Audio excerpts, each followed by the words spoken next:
Hello, hello, hello. Hey, what's up, guys? How's it Hey Dan, going? how are you? Hey Hey Gladstone. Dan. Hey Andrew. Good, good, good. Hey, guys, my name is Dan Duran, and this is the Tech Lounge. Here we discuss topics related to business, technology, and today we're going to talk about Gladstone. Defense. In-depth basics. Nice. Exactly. Yes, a lot of people were asking me about defense in depth, and they were like, "What is that? It sounds cool." And I think it does sound cool, and it's a subject that's been there forever, and we're going to explore that in this show. Just remember, we stream live on YouTube every Friday at 12 o'clock, also on LinkedIn and Facebook, and don't miss this show next Friday and every Friday, hopefully, right? Totally. Yes, sir. So now let's just sit back and relax. This, of course, is the Tech Lounge, and I have with me Andrew Somerton, the king of Rhino. Hello, Mr. Somerton. Hey Dan, how are you, buddy? Good to be here, guys. Good to see you, Gladstone. G Money Nice. is in the house. Thank you. Thank you. G Money in the house. And who do we have out there? So if you're out there, send us a shout out. We'll put it on the screen and we'll send you a shout out. Hey, Kai. Kai. I And won't. we have- I won't overtalk you, Gladstone. You go ahead, buddy. Okay. Hey, Thank our you. friend is here. Dan Gibbs is back. And Yeah. good to see you, buddy. Nice to see you, sir. Just so you know, I want to a special shout out Shangiz. We last week he was unable to attend. He's a very loyal watcher or attendee of our show. And last week, actually, I noticed he watched our tape show and then he actually posted on LinkedIn. So thank you so much for that, sir. And it's amazing seeing you here today. Yeah, Cengiz is such an amazing gentleman. We actually talked to him in person. We got to meet him in person, I think, a couple of weeks ago, Yeah. and it was great to have this conversation. Very knowledgeable gentleman. So we really appreciate that you're here, Cengiz. Who else do we have on the line? I'm getting old. Man. Sonia Castillo. She says, "Hey guys, happy Friday. Happy Friday, Sonia." And we have another loyal repeat. Tamara. This is our weekly plants. We love Tamara. Dan loves her a little bit more than us. My Hey, hand is Tamara. backwards. There you go. I'm trying to look as preppy as possible today. See, I'm Sean stealing- Julie, another regular. Nice to see you, Sean. Hey, Sean. Hey, Sean. Oscar Guerrero. Nice. Hello, Oscar. All right, enough of the man crushing, guys. Hilarious. And then we have Elizabeth. Nice to see you, Elizabeth. Kevin Pham. Hello, nice to see you. Hey, And Mr. Pham. Cengiz, you're very welcome, Chanskis. absolutely. All right, over Perfect. to you, Dan. Okay, so we're gonna talk about defense in depth, and do you know another name for defense in depth? I Multi-layer want to say protection, networking, security, Sorry, layered security. layered There you go. security, of course. Because yes. of course, security is like an onion, and we're gonna show you why it is like an onion. Because Okay. hackers, they stink like onions, of course, but Andrew, I think it's time for your disclaimer, right about now. This is not a depiction of legal terms or conditions under any circumstances. All This right. is an information show that we have fun with. Okay, so I'm going to show you my screen so we can take a look at a couple of videos, and then we're going to show some websites, and I have a little presentation. So it's going to be very interactive. Security by design. design, That's what exactly. Perfect. Exactly. Well said, Cengiz. Okay, so this is going to be kind of it's a fun video, just showing how realistic hacking is. Right? I just decided to throw this in for the sake of it, and let me know if you can hear my screen. Okay, so here we go. Oh, geez, You hold want on to 1 change second. your My servers, remote access tool. We're being hacked. By Loxat? I don't know. But we've been so careful. How could they find us? They haven't found us yet. Just cracked the outer layer of our system. I'll start an intrusion inspection and find out who our rat is.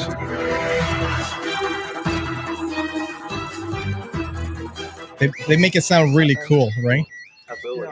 Vikram's trying to track Yeah, I our... just sent you a message. Can you stop it? No, but I can slow him down. It's coming from inside the city, trying to narrow it down. Okay.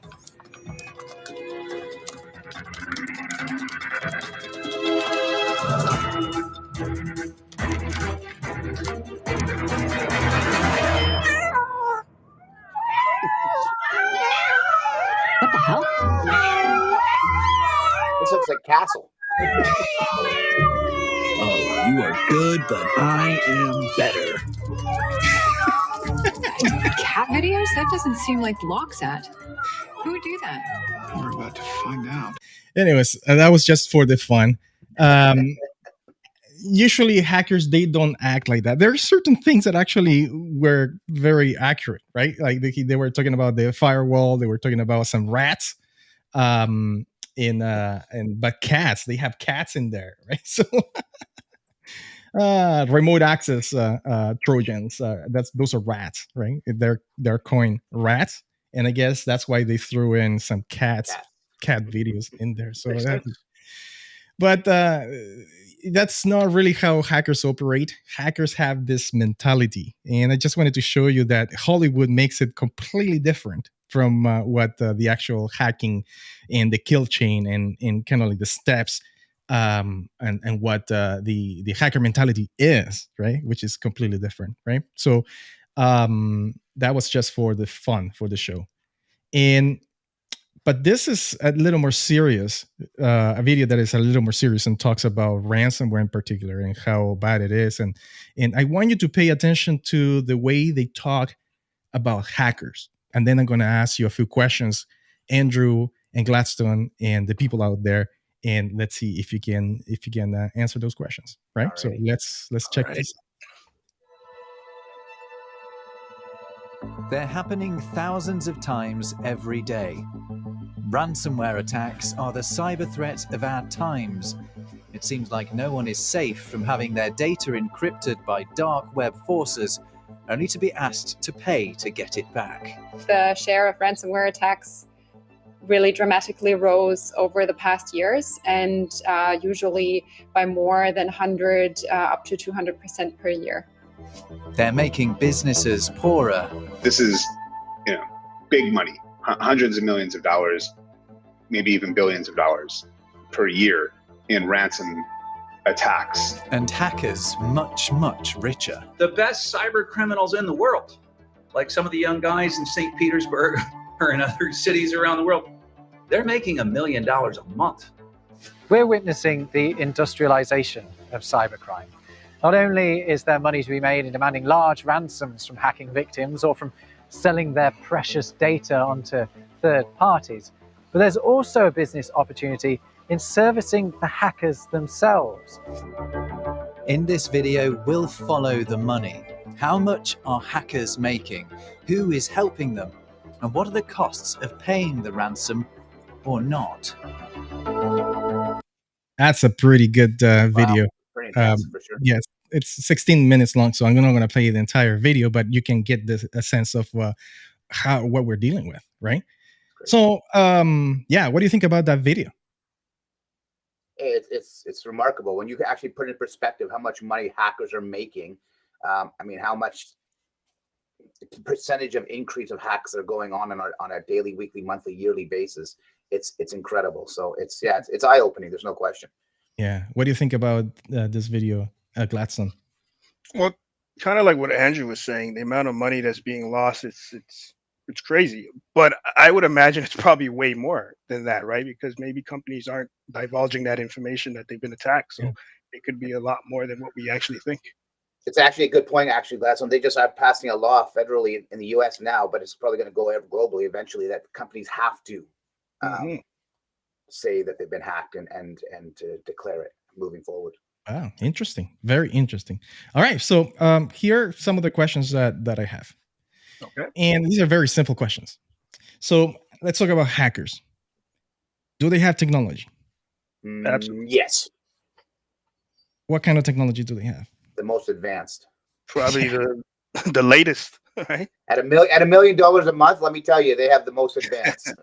Exactly. And like sometimes when people picture hackers, they picture somebody, like in a back room, in a computer from India, like very like third world country maybe, and trying to hack into.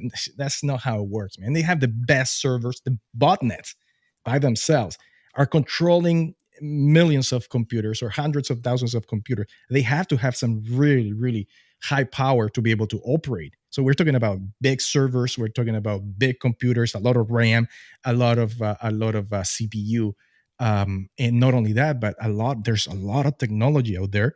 Most of the technology is free. So there's like even operating systems like Pardot and Kali Linux, who are completely made for hacking, and they're used for penetration testing and ethical hacking, but the hackers also use it for bad stuff. There's also things like Cobalt Strike. Let's talk about a little bit about Cobalt Strike. So Cobalt Strike is a tool, it's a post exploitation tool. So when the hacker already gets into the network, and there's a malware in the network or one of the endpoints, and he's ready to expand that and try to get other or pivot from one place to another. They use Cobalt Strike, and that's why Cobalt Strike is very famous on, for example, on ransomware. But Cobalt Strike, it's a 100% legitimate tool.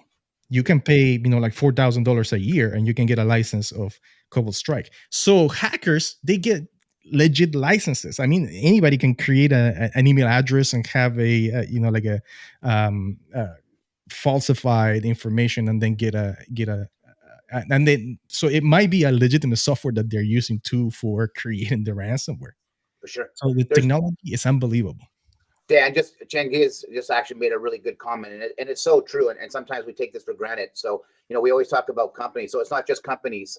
Countries are paying for it. Costa Rica just declared a state of emergency due to ransomware attack. So it's not just individuals, not just companies. I mean, it's countries. Absolutely, to his point. So thanks for sharing that, Cengiz. Yeah. The second question, and maybe you guys can answer this. Do the hackers have information? Of course. What kind of information? Unfortunately, your information, our information, right? Okay. Information related to the technology, pretty much. How about for hacking purposes? Do they have information? I would assume so, right? They must. Yes, absolutely. 100% they do. Hackers have a lot of information because everything, all the vulnerabilities out there, the CVEs, all that data on, like zero-day attacks and stuff that's happening in the world, we, the good guys, have that access to all of that knowledge base. But hackers also do have access to that. So let me just show you real quick. This is this is the exploit database. So this is exactly what it says, exploits, right? For hacking purposes. So they show, and you can see, for example, today is the 12th, right? 13th. So these are the latest 3-4 exploits. These are the latest. And if I click on any of these, for example, the exploits, they come with description, proof of concept, example payloads, and the entire thing, like the scripts, they, like if you go browse through. So the amount of information that we as cybersecurity professionals have is pretty unlimited, but so do the hackers. So they have access to all of this. It's unbelievable. Yeah, look at this, all the hashes, and this is like, I guess is an SQL hack, right? So they do have a wealth of information. Do they have the expertise? Obviously. I think one of the most prolific hackers, his name escapes me right now, but now he's working for the good guys. He's working for the government, right? So obviously they have the expertise, or else, the administrative, people wouldn't be reaching out to them, right? And unfortunately, it seems like hackers probably have expertise sometimes, and even the good guys. Yeah. So what happens is that there is a market. There's like an actual, like a market for hacking. So there's a lot of people, a lot of hackers, and he was explaining. They were talking about the ones from St. Petersburg in Russia. they learn all of this stuff, and then they sell their exploits to countries and to hacking groups when they're able to do 0-day exploits. So if I'm a hacker and then I crack an iOS or an Android device or a Windows machine, that is a 0-day attack. I can sell that for hundreds of thousands of dollars to another group, right? So in order for me to be able to do that as a hacker, I need to have the expertise. I need to learn. And the thing is, like 90% of the education for cybersecurity is free. It's open source, right? So they have access to expertise. Now let's talk about money. I mean, the video said it, right? So Exactly. do they have money? Yep. Absolutely, and access to constantly making it for sure. Yep. Yes. Yeah. So a lot of money is lost. That means that they make a lot of money, right? So, and now the last question: do they have time? That's what they do. That's all they do, right? I mean, it's a full-time job for them. So Absolutely. of course they have time. Okay. Do they have time? Are you Yes. sure? Yes. Yes and no. I think obviously you have companies that are working to make fixes and patches to any potential exploits, so they might have to work quickly before whatever approach they're using gets resolved, right? So it would be time sensitive, I would imagine. I guess it depends on I was going to say it depends on how you're asking the question. Do they have time to do it and put out as much options because they're opportunistic? Then yes, because they're constantly hacking multiple places. But is it time sensitive as far as what they're hacking, what they're tapping into? Yes, they definitely don't have as much time. What do you guys think out there? What do you think? Do hackers have time? Do they have time to exploit and to crack into systems? Potentially. Yes. I'm going with yes because I know just when somebody gets into a network, it can take upwards unless they're properly protected, because we're talking about depth and protection. Okay. I know that they could sit in a network for over 200 plus days where they could be basically pivoting and hoping to take over a network, and then eventually, so they have time in that sense if you're not mitigating risk. Okay. So I think it depends, yes. Right? Because you mentioned there's levels to security, right? So if someone just simply has a firewall, a good hacker could probably breach that. And if there's no other measures in place, there's nobody, analyzing and monitoring the network to see if there's been any intrusion, then yeah, they could have all the time in the world they want to do what they want. But if it's a secure network that has redundancies, they might catch them at some point. So come on, audience. So yeah, audience, so hold the thought in there, and let's see what the audience says, and what all the comments do we have in there. So come on, guys, do they have time? Okay, let's give them a minute. Or no? Yes or no is okay. Just put on some of the other comments that we're getting. Okay, so okay, here we go. Tamara OJ. Can hackers? Well, I think it's a question. Can hackers break into a system within minutes and hours? Absolutely. Within minutes, yeah. There's a procedure which I'm going to show you, and it does. And unfortunately, I mean, good thing it doesn't take minutes. It could take minutes if the situation or the network or whatever is really, really, really, really bad, right? But usually it doesn't. It takes more than a few minutes to be able to hack into something, right? Mm-hmm. Changi says by the tools they use, they have enough time to collect the information and set an attack. Yes. You know what? He's completely right. So 60% of the hacker's job is reconnaissance. And reconnaissance is basically going out there and finding information, collecting information, analyzing information before they even do the hack. Because every tool that there is for cybersecurity, it targets one thing, so they have to be very stealthy. They have to be very quiet. They have to be very. They can't walk too fast, right? So yeah, he's completely right. Information collection is huge in the hacking world, right? So let's talk about time. Okay, what is time? One more from Diego, I guess. Is that before? Okay. What is time? What is time? 1 second. Go ahead. Okay. They have scripts that does that for them, right? They are constantly searching for breaches without even being in front of their computer, risking themselves to be discovered.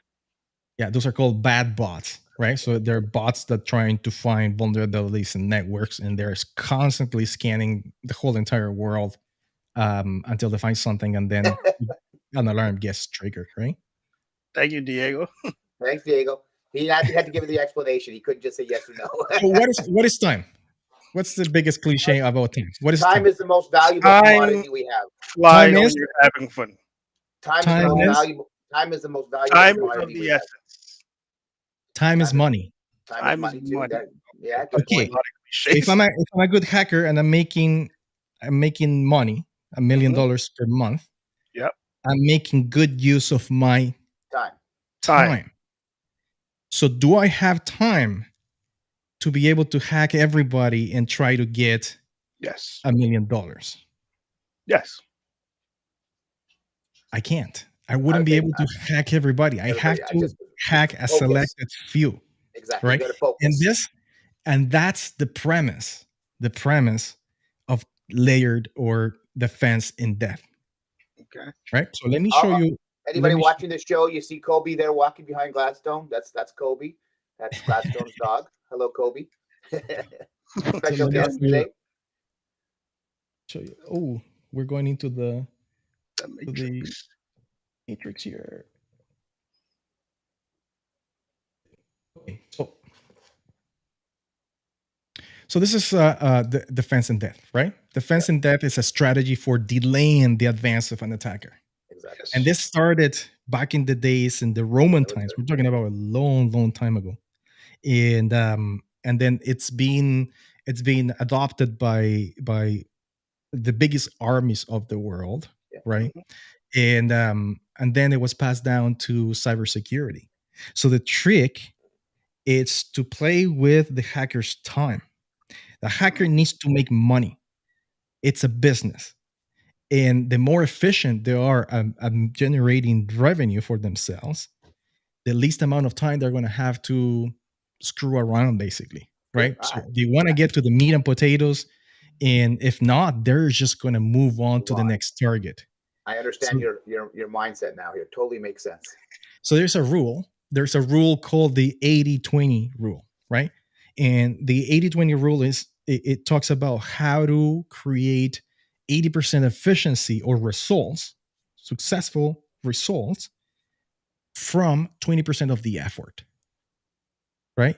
So by spending only 20% of the effort, you can create 80% of the results. And that's the key, because that's going to delay hackers from advancing on your network, on your endpoints, etc. And it's going to make them second guess, and then they're just going to move on to the next target, which is more vulnerable than you. So the key is not to run the fastest, right? It's to be able, it's to be able, or you don't want to be the last one running, because you're going to get caught. And that if there's a bear chasing us, as long as I'm faster than Gladstone, I'm safe. Right, Gladstone? Is that how it works? Because the bear's going to spend time on you, not on me. Wow. Okay. Down first before I start running. Right? Why do you need enemies, Gladstone? You got Andrew, right? And this is a cool video that thanks Andrew for sharing this video with us. He saw this video and he sent it to me. He's like, hey, you should put this in the show. And it explains kind of the defense in depth from kind of like a medieval time, I guess, or Roman time, right? So let's watch this. This is from... Have you ever watched a movie where soldiers are storming a castle?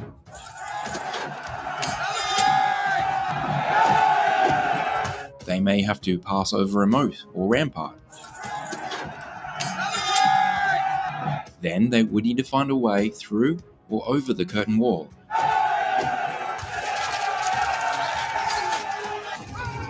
All the while, the invaders would be under attack from soldiers in the battlements.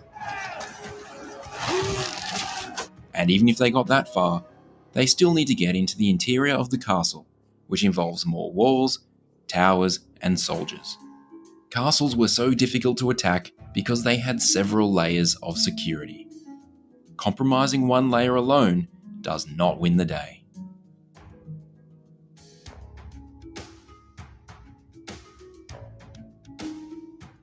That was pretty cool. So cool because it's so relevant, right? I love it.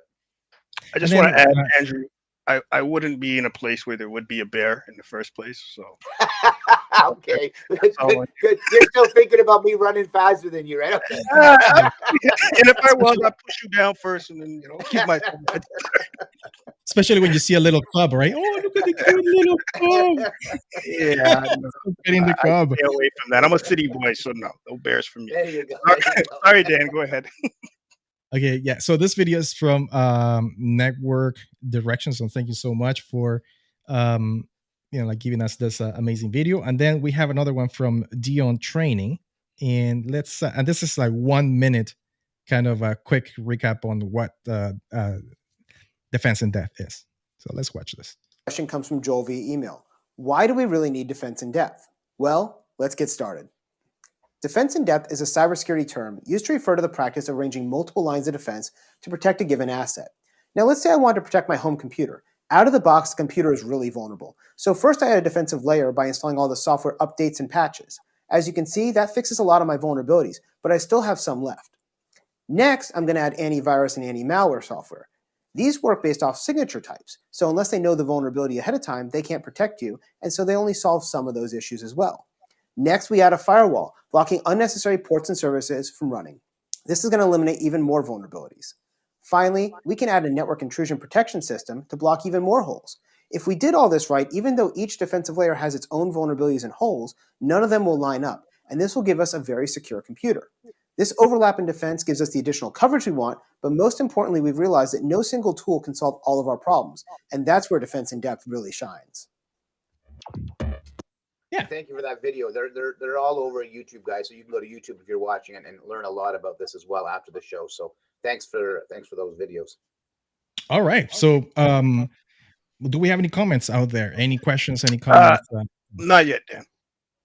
Okay, perfect. So I'm going to go into my next slide here. I'm going to show the mentality of a hacker. Yeah, what they need to do to accomplish their hacking stuff. I hear myself in an echo. Hold on. There. Okay, so let me show you.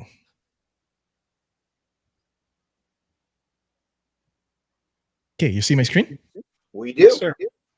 Okay, perfect. So this is the usual process from a hacker perspective, right? The first thing that they need, and this is follows sort of like the kill chain, but it's just much more condensed and more simplistic. So so we can talk about it in layman's terms, right? We have 4 components. So the first one is access. So hackers need access to anything. So I'm talking about like access to a computer, access to a network, access to an app, a software, a website. That's the first thing that they need to do to be able to start their job, right? And then you have tools that are in. Dan, I'm gonna stop you there for a second. You do have a background echo though. Can you hear it? I just don't want in case anybody. Do I have a background echo? Okay, go again. Hello. No, that's better. You're good. You were. Could you hear it, Gladstone? That was weird. Okay, perfect. Perfect. I just didn't want to. In case anybody else couldn't hear you out there. Okay. You're good now. So we have tools and we have security tools that are going to control or they're going to help us with access, with the security access. So I'm talking about endpoint protection, antiviruses, EDRs. We're talking about anti-malware, anti-phishing, all of that stuff that are going to be able to stop that access from a hacker. The second one is the execution part of it. Once the hacker gets into the network, then he needs to execute. He needs to do something in the network or in the endpoint to be able to advance the attack. Then the fourth one is the control. Once they execute a malware, or they pivot from one place to the other, they need to have control. If they don't have control, even though the malware or the computer is infected, the malware is not going to do anything. So this is where they create the back doors, for example, or RCEs, remote shells, etc., rats, all of that, to be able to phone home basically to to the mothership, right? So the hacker mothership, and be able to have control over whatever it is they have access to. And then there is the other part, which is the post exploitation. So once they have control, now they need to start exploiting the network or the website or whatever it is they're in. So these are kind of like the processes that hackers utilize, right? Right. And let's suppose this is your network. So let me know if there are any questions out there. If you guys have any questions, if you have any comments, just put them on the live chat, and then We do have a question, Dan. Yeah. So the question is from Tamara OJ. How many security layers of defense is recommended? How many security layers? I mean, yeah. So if we're talking about the 80-20 rule, so 80% of the results with 20% of the effort, it's not too many, but there are some critical layers that you're going to need. And I can't say a number, 5 or 10. It really depends on the company, right? Yeah. But there's a few that are extremely important, and I'm going to talk about them actually right now, right? Perfect. So thanks for that question. So this is a typical network, right? So first we have the endpoints, right? So your computer, your like Google Mini or Google Hello, your smart TV, your printers, your computers, your routers, an endpoint that has an IP address. So here you're going to need antivirus. You're going to need some sort of endpoint detection and response, some sort of app control, right? And I'm talking about this diagram that I'm showing right now is what happens with ransomware, right? So that's cool. There's a lot of really good tools. Make sure you get you don't have to get the best of the best and really, really, really expensive on what you're getting. But make sure you get a decent and you do your homework in terms of antivirus, because that's kind of like one of the first lines of defense for computers, right? So you have endpoints, then you have your email. So anything that you get through email, and I'm talking about phishing attacks and impersonation and like spam and all of that stuff. You're gonna have some good tools when it comes to email, anti-spam detection, and all of that stuff. So there's a lot of tools out there too. Make sure you use one of those tools, right? So the key is layer. So one type of endpoint protection, you got to get one type of anti-spam, anti-phishing software out there. DNS is very important, right? So web filtering. So when you have people going to websites that shouldn't go to, there is they get diverted to a landing page that says this website has malware and you can't go farther, etc. DNS protection is very important, right? So that's another layer. Then you have the human component, which is huge because most of the attacks happen through. Do you know what it is, guys? Human error. Human error, absolutely. Them downloading or touching something. Human error. And exactly what is the vector? The attack vector. Phishing. Right? Most of the attacks that happen from hackers are due to phishing attacks. That's right. The plain and simple phishing attacks, links that like a download by, for example, drive by, where you click on the link and then it just downloads software, or they steal your credentials from you. They or they take you to a landing page where like they send you a Word document with a macro. It's most of it is phishing attacks, right? So it's almost like it's like having the best security system, but you leave your door open and you forget to turn on your security system. You can have all those measures in place, but if you yourself are not doing the job, then it's worthless, right? Exactly. If you're not disciplined, doesn't matter what type of technology you have, it's just not going to work for you, right? Exactly. So that's the key, right? We have a question from Layla in there. Maybe you can put it up on display. What is the purpose of a hacker? You know what? This is a really good question. It is actually, because there's different types of hackers, right? Yeah.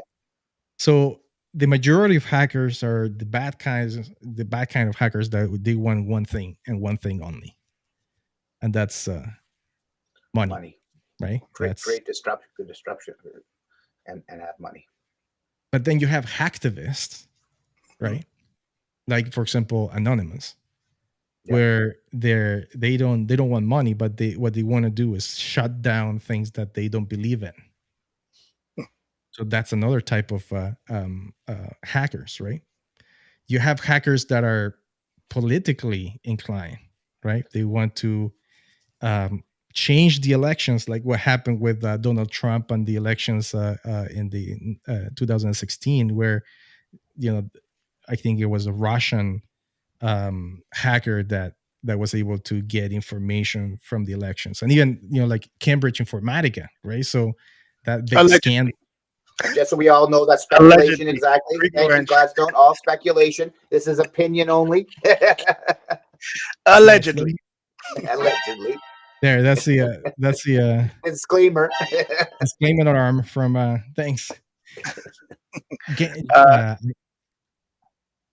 Changi says financial gain. Yeah, gain, absolutely.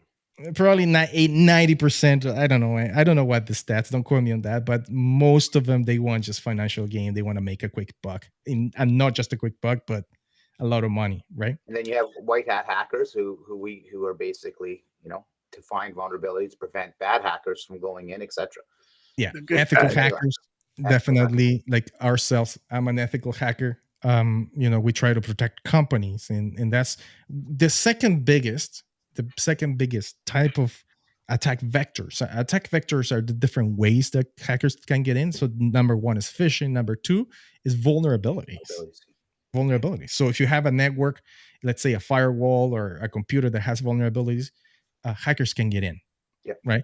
So you need to have some sort of vulnerability management where you constantly do vulnerability assessments and you fix and patch and all of that to be able to keep computers. It's a living organism, right? So you got to stay current. You got to stay active. It's always changing. Everything's always changing. It's a lot, and that's the biggest concern. A lot of people think, oh, it's fixed. I've got my anti-spam. I've got my endpoint detection. I got my training my staff. Your staff is always churning. Technology is always changing. Hackers are always getting smarter. So again, it's a living organism. So you got to stay current with that protection process. There's no question. Yeah. So imagine, you have all the layers, right, of defense, but your firewall needs a firmware upgrade, and you haven't done for that for a couple of years. At the end of the day, your systems are going to be useless, even though you have layer defense approach. Yeah. Because it's not being maintained, right? So you need to maintain your stuff too, right? So that's critical. Goes back to the human factor, right? You have to stay on top of those things. Exactly, and that's a human, and that's a control called administrative control. Exactly. There's three types, and I'm going to show you what the three types of controls: administrative, technical, and operational controls. That will be and I'll show you that operational is kind of like the keeping everything up to date. Administrative to be able to kind of lay down the law and the procedures of doing stuff, right? So we have at least these 4 layers, right? And then we have the firewall, right? Nice. You've seen this probably, right? I have seen it, but I knew as well. I have seen it, but I did know. Yeah. And this is an example that we always give to our clients in terms of what our MDR. So we have a managed detection and response, a 24/7 SOC with people and analysts looking over all of our clients' stuff, right? And this is an example of ransomware, how ransomware happens. So we have all of these layers, and the one layer that's missing in here is, so they're all peripheral, right? So we're starting perimeter, right? So we're talking about the firewall, the email, the DNS, humans. But what happens inside of the network? You need some sort of control inside of the network, right? And if not, this is what's going to happen. You see the little guy there, red? Yeah. So this is a hacker. He got in the network, right? He or she. And through either a 0-day attack, a phishing attack, an endpoint, one of these failed, right? Obviously, and he got in. Now, I think a couple of years ago, this is a stat from a couple of years ago. I think it's 288 days for an IT department to be able to notice that there's an intrusion inside of the network. That was the average. That was the right? average. Yeah, it's And fluctuated a bit now, but yeah, that was the average. and that's So because go ahead. okay, regarding that last statement about 280 days. Now, is this on a network that has all these measures in place, or is this one that just has a firewall? Exactly, just the firewall Just a and firewall all doesn't the have others, because there's a new type of technology that's very popular, becoming more popular, and it's the one that we have, which is the managed detection and response. Okay. Right. So and that's the whole point about advancing technology and understanding your layers and understanding the importance of this talk actually is why multi-layer protection is so critical. yes, exactly. So so what happens when the hacker is inside of the network? He tries to pivot from one place to the other, right? So if he's infected a server, he's going to try to jump into a printer, into a network device, the router, firewall. The firewall cannot do anything because what the firewall does is it prevents anything coming from the outside in, right? Right. But when the command is done from the inside out, then there's a problem. It's just chilling. user. It's the user who is trying to communicate to the outside world, and the firewall is like, it's a user, so I'm not going to do anything, right? Some of the newest firewalls, they can do a lot of prevention, of course, but you need another tool in here, or else you're going to get this, get more, and then starts to spread, and at the end, you're going to have this. And this is what I was talking about before, the command and control. This is where the hacker is opening a back door, it's opening a channel, and it's able to communicate with the mothership and have control over the network, right? Then it starts to spread more. And do you know what's going to happen after this? A ransom. I would think, or zero-day attack, basically ransomware. Yeah. You're going to get ransomware, right? So that's how it happens. And Tamara was asking how that can it take minutes? Yeah, you can. It can take minutes to attack a server, or for example, an endpoint or a computer, or etc. But you're not going to do that. You're not going to do so much damage, right? Because you're only taking possession of one item or one device, and that's worthless, right? So the company can come back and change that computer. Maybe you're going to get a data leakage on that computer, etc. But usually hackers take more than minutes. They like to stay there. They like to dig. They like to try to spread their malware all over the network, and then all of a sudden they like to ransom when the entire company, because the damage is going to be much bigger, right? Wow. And in regards to this, Dan, and correct me if I'm wrong, insurance companies, which we've talked about several times on our shows, are actually looking at all these different layers and making sure that companies that have insurance continue to have these things in place, or to get better things in place to retain their insurance, or even to get insurance, you have to start doing this and making sure it's in place, and then prove that you have it to get insurance. And it's so important. Yeah, absolutely. We have a question. Yep.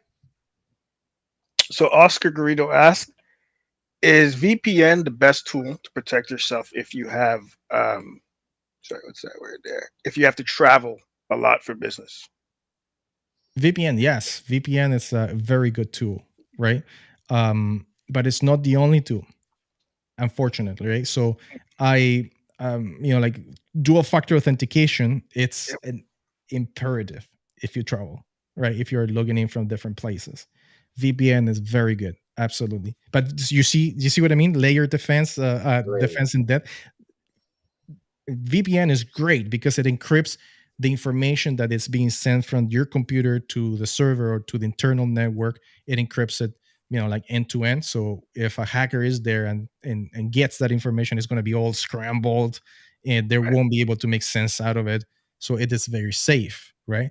Right. But that's where it stops. VPN is not going to stop a phishing attack. So VPN is just making the information unreadable, right? But the two-factor is basically. Sorry, go ahead. No, go ahead. Go ahead. I apologize. So basically, if someone could get your VPN credentials, then basically it's kind of negated that whole process. this, right? But if you have the two-factor option, somebody doesn't have your device, so they can't, they can't do much, right?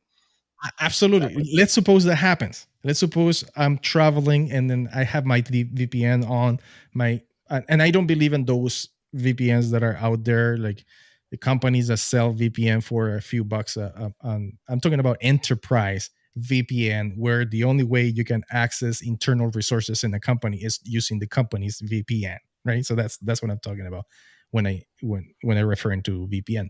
Let's suppose a hacker steals your VPN credentials, but your VPN has you have to log in through like a dual factor authentication. The hacker won't get anywhere because they're going to try to enter the username and the password, but then there's going to be you need the actual physical phone to be able to get in, right? So you see how a layer defense works so good, having VPN and then like dual factor authentication, two different technologies together, they create a good combination. So even though VPN failed, the two factor authentication picked up. Well, right? and that's exactly Well, back did to what VPN you're fail or yeah, did a human fail? I'm maybe I'm getting cut off. I'm not sure. Can you guys hear me? Yeah. Sorry. I just keep getting I keep getting cut off from someone keeps talking over me. And I apologize. I didn't know if I was being heard or not. That's not. Sorry, guys. No, I didn't know. That's why I'm asking the question. I'm gonna feed you to that bear, Gladstone. That's the Uh-oh.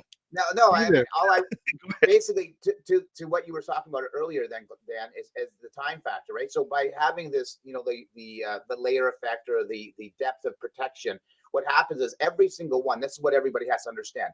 Every security measure you put in place, there is potential holes in that protection, and so nothing is foolproof. It's about mitigating risk. So imagine you have these different layers, and every layer has a little pinhole, but they're not layering on top of each other. So it's about time. If they get through the first layer and they can't get through the second layer, or then they go to the third layer, they're going to be like, I'm done, I'm moving on. And right, so that's what it's all about. It's about mitigating risk, and by having those multiple layers, they basically give up and they say, let's move on. Because if you do it right, it's all about that time thing that Dan talked about at the beginning. And again, mitigating that risk. And Gladstone, I'm sorry, you may not have heard me talking, so that's why I'm not throwing you under the bus, buddy. I love you. You know that. Throw me to the bear. I got it. I just feeding you to the bear. Anyways, I think it's important to understand that, because no service out there is foolproof. So it's about layering your protection to ultimately protect you. Yeah. So there's three types of controls that if we classify all of the layers of security and all the stuff that we have, there's three categories, and these are the admin, the technical, and the operational controls, right? So the admin is in terms of what actually you were talking about, Gladstone, the human error. That's 100% admin, because the guidance, the rules, the training wasn't there for that human to be able to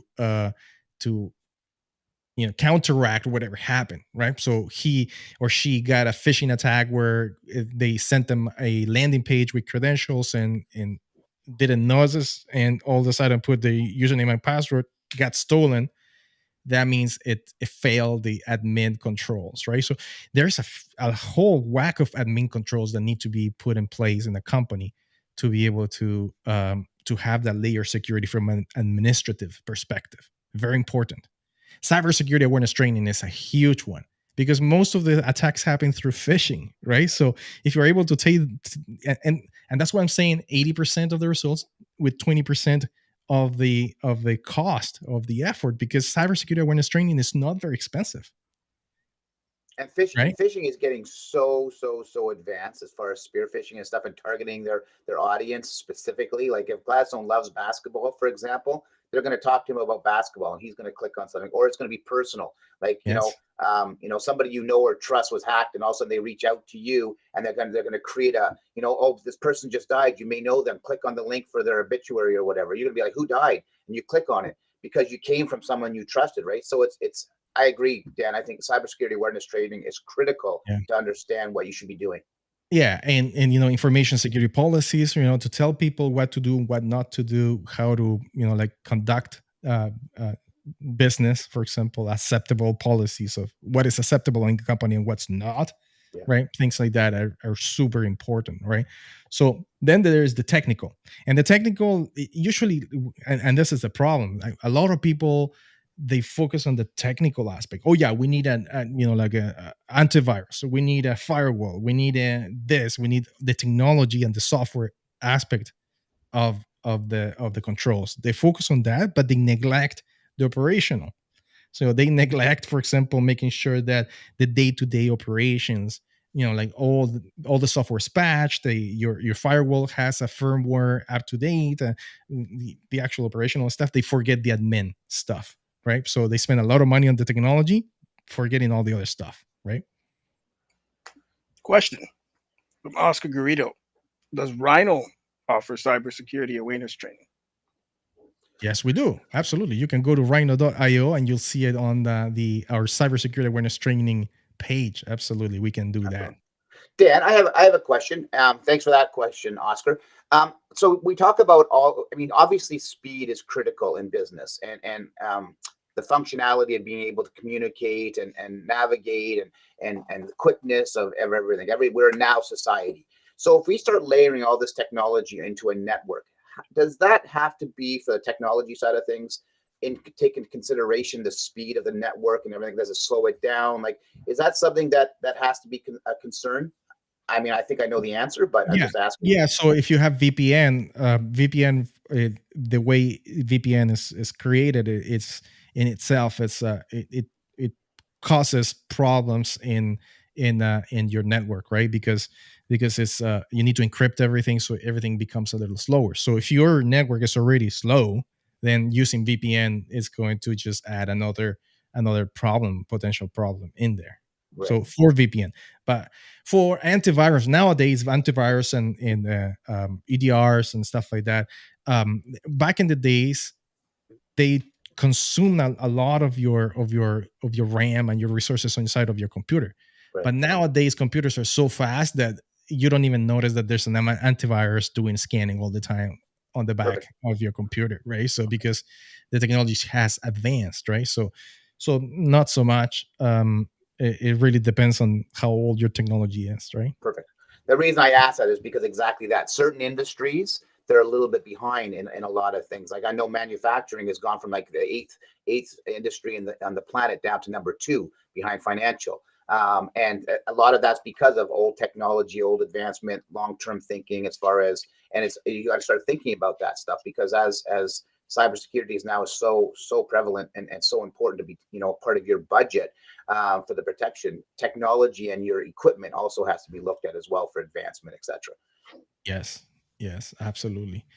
All right, so let's take a look at and I think this is something that Gladstone sent me to, and I put it in here in terms of attack vectors and what hackers do the most, right? So the number one is phishing, right? Then we talked about the vulnerabilities inside of the network, malware, all kinds of malware, viruses, worms, trojans, etc. One that is very important is inside threat. And Gladstone, do you know what an inside threat is? Could be somebody in your organization. They could actually be a spy of sorts, or it could just be making the wrong decisions and not following protocol. How about a disgruntled employee that has well. access to information? For sure. Or how about an employee that is working, moonlighting at night and then decides to steal data from the company? Absolutely. Steal kind of like the secret sauce or your intellectual property. Yeah, and that goes to basically another point, which is like controls and limiting information that people can have. Good point. Great Absolutely. point. Yeah. Great point. So there's two things that are very important, and it's part of the admin controls, right? So the first one is the least privileges, right? Yeah. You don't want to, in terms of access control, you don't want everybody to have access to everything, right? So you got to limit the amount of information that you can give an employee depending on their role, right? That's the key. But there is another one that is very important, and it comes in the form of like financial theft inside of a company. Let's suppose you have one person that makes all the decisions financially, and the only person that signs the checks and does that is just one person and one person only. what could happen in there. It's crazy. I think, well, again, we're only human, right? That one person could make a mistake. There should be a redundancy. There should be someone checking their work, right? Or Exactly. there's a case of what if that person is unavailable to make a decision or to fix a problem, right? So there always Yeah. should be layers. Everything should be layered. Yes, and most of the time it's exactly what you're saying. It's not because I'm bad and I just want to steal money from the company. A lot of times it's because I make mistakes, right? So, for example, we have the example of a company here in Kitchener a couple of years ago, a big brewery got hacked for $2.8 million, and it was because a supplier, was sending invoices, and there was the person that was supposed to be there wasn't, and there was another person that was taking over this person, and they sent them money, and it was a fake supplier. So that's exactly what happened. So you need to have checks and balances. So in order for financial data to be kept secure, you need to have at least two people that are checking over each other, and then when they're making decisions or signing on the dotted line, they both have to sign to be able to release funds to another company. So those are really important stuff, right? How about Dan, yes? so just in regards to insider threat, so it just came to my mind. So I want to change everybody's perception of that. Everybody here, whoever's watching, have you seen the movie Ghost? With Patrick Swayze, and he ends up getting killed, and he comes back as a dead Yes. person. I think I heard that was your favorite movie. No, but I wanted to change everybody's perception on seeing that show. That movie actually was about an insider threat. So if you watch it again, watch it about it. It was an insider threat. Really? So just so everybody watches that movie again, go back and watch it, and it's all about. I'll watch it with my wife on the There you couch. go. One of these nights. So I'm just everybody. It's aha moment. So go and watch it. It's you'll understand what I mean. Yes. I think Cengiz put something in there, which is exactly what I was going to talk about in the next. Yeah. So, Gladstone, what does Cengiz say? So mandatory vacation for sensitive roles to have someone else to temporarily do the job to make sure everything is fine. Yes. Job rotation is huge in cybersecurity.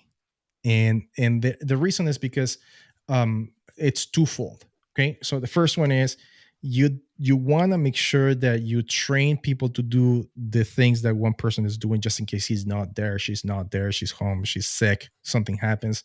You can have somebody else do that. Mandatory vacations, it is exactly that. You bring somebody over and they need to do the role, right? And like, actually, I was just watching this documentary on Netflix, and I think it was the documentary that you mentioned, Gladstone, on the crypto scams and on this crypto thing. The guy, he had all the passwords, and he locked the account, the crypto account, and it was millions of dollars locked. That's crazy. They definitely is cybersecurity problem in there. Another point to what Cengiz is saying is when he mentions mandatory vacation, is that also because of people getting complacent and doing the job so many times that maybe you're not being as thorough as you may want to be, or am I overthinking it? No, I think because it's about making sure that person, someone else, could do that job and it's being protected. Because if only one person can do that job, no one is overseeing what they're doing. So if there is malicious intent, then basically someone else will see what's going on because they have to take their vacation. Yes. Exactly. If I control financial information and I know that I'm going to take 1 month vacation and then there's going to be somebody replacing me, I have to make sure that I do things properly and securely, because that person is going to come in and he's going to, or she's going to be able to see what I'm doing. So that's the premise, right? Okay. But I thought it was relating to fatigue as well, perhaps, or because when you're tired, you might miss things, right? So maybe I'm thinking too in depth into that a little. No, but we talked about the accounting, where you need to have two people actually making decisions. But then there is also the job rotation. The job rotation is basically, it's not just one person doing the job.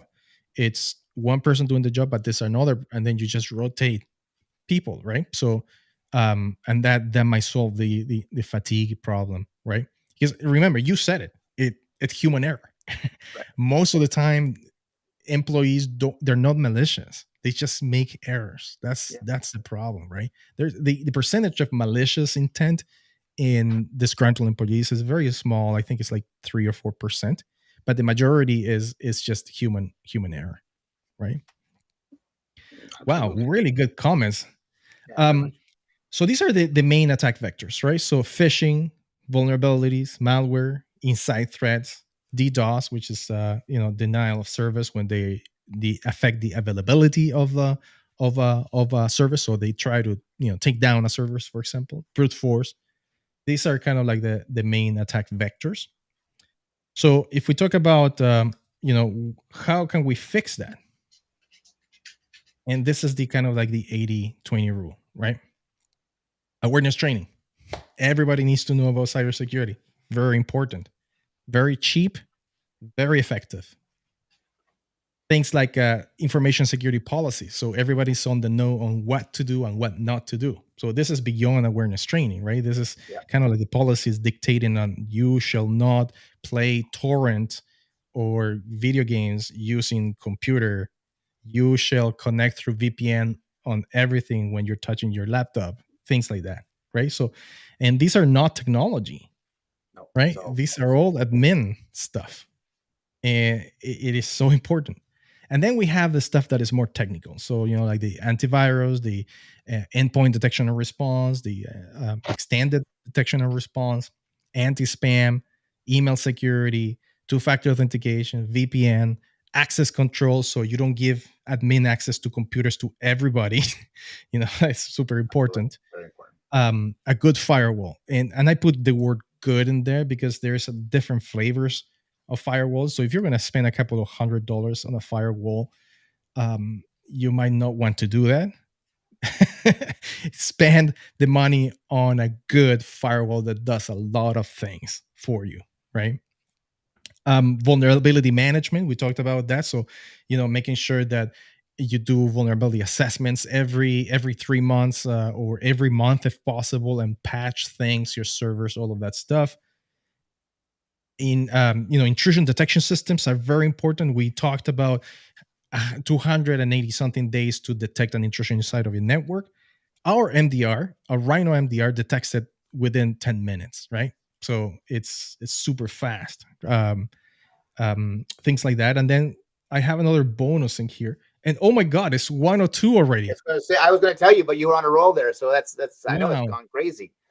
All right, so backups, network isolation is super important, right? So segmentation of network. So if you get ransomware, if you get an attack, they only get certain portion of the network and not everything. So it's better, it's better if you have a maimed soldier with no arm rather than a dead soldier, right? That's the. So let's imagine the network is it's a bean. You can cut if like arms and legs, but still survives, right? That's the key in terms of network segmentation. Good configuration.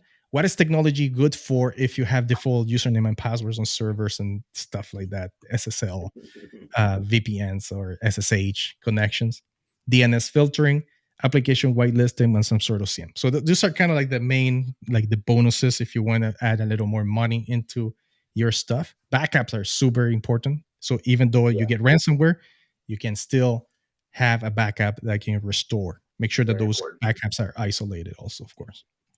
And that's it, man. That was fast. That was a good show. Absolutely. Yeah. All right. Okay. Thank you, everybody. Thanks, Gladstone. I know this is not your cup of tea every day. We love having you here, Gladstone. I hope it was informational. Thank you. Yes, it was informational. I feel like an expert now. Not really, but I learned a little. That's good to know, man. All right, everybody. Thank you so much for participating. And let me just throw. Thank you so much, Oscar. He says, everybody. Thank you. Great show. As always, have Oscar. A great weekend. Thanks, Tamara. OJ, thank you. Thanks, Shengiz, for all the insight, questions, and answers. Bye, guys.